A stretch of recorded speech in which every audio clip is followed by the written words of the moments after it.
All right, today we're diving into something huge happening in Indian education.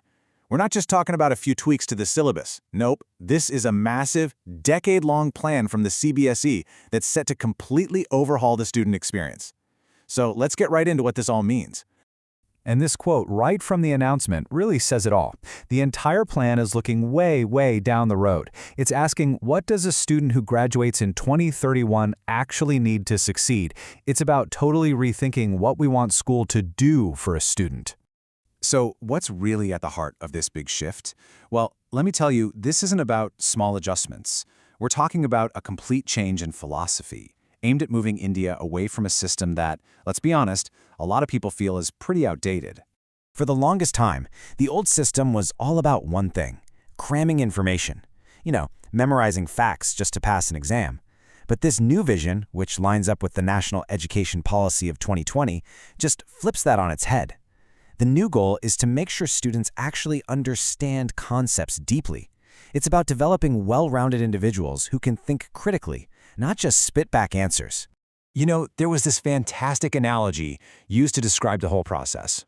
It's like trying to completely reconstruct an old house while you're still living in it, instead of just building a new one on an empty plot of land. It's way harder, it's complicated, but it's seen as absolutely necessary for the future. Okay, so how does all this big picture thinking actually show up in the classroom? Well, it all comes down to 5 big changes, 5 key pillars. Let's dig into what students, teachers, and parents are actually going to see day to day. Pillar number 1. It all revolves around the number 3. This stands for the new 3-language formula. And get this, it's going to be compulsory for every single student, all the way up to class 10. So what does that actually mean?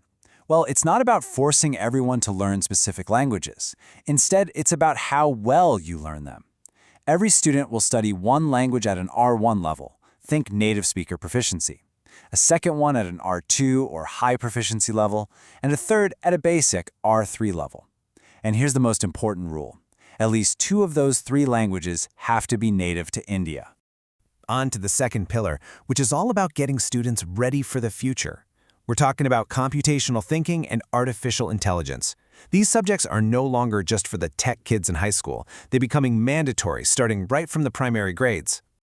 But here's what's so interesting. In the early years, from classes 3 to 8, they're taking an unplugged approach. That means kids will be learning the core skills, like logical thinking and problem solving, without even touching a computer. The whole idea is to build a generation of creators who understand the logic behind the tech, not just users who know how to operate a specific program. Okay, this leads us to a really tricky question, one that every school tries to solve. And it's the heart of our third pillar. How do you push the students who are excelling and keep them engaged without piling on a whole bunch of extra stress and pressure? And the answer is pretty clever: new advanced level subjects. For maths and science in classes 9 and 10, students can choose to take a separate, tougher test. But here's the brilliant part. If you try for the advanced level and don't pass it, it doesn't show up on your mark sheet at all. No penalty. It's all about letting kids stretch their wings and explore their talents without the fear of failure. And that brings us to the last 2 pillars, which are all about giving some long-overlooked subjects the respect they deserve. Things like vocational, arts, and physical education are moving from the sidelines right into the main curriculum. They're becoming compulsory core subjects, complete with their own textbooks and a real focus on practical skills, art appreciation, and of course, health and wellness. Phew, that is a lot of change. So the big question on everyone's mind is, when is all of this actually going to happen? Well, the good news for parents, teachers, and students is that this isn't happening overnight. It's a very deliberate, very gradual rollout that's planned to take place over the next 10 years. So let's walk through the timeline. By 2027, the old language options will be phased out. A year later, in 2028, we'll see the first board exams with the new language proficiency levels and those optional advanced tests for maths and science. Then, in 2029, the compulsory assessments for computational thinking and AI kick in. And finally, the whole 3-language formula will be fully up and running in board exams by 2031. Okay, let's boil all of this down. When you cut through all the policy talk, what is the bottom line?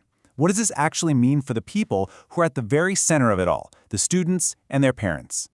So, if you're trying to wrap your head around this whole new framework, what are the absolute key things you need to remember? So, here's what you really need to remember. First, no more streaming. That means no more splitting students into science, commerce, or arts before class 11.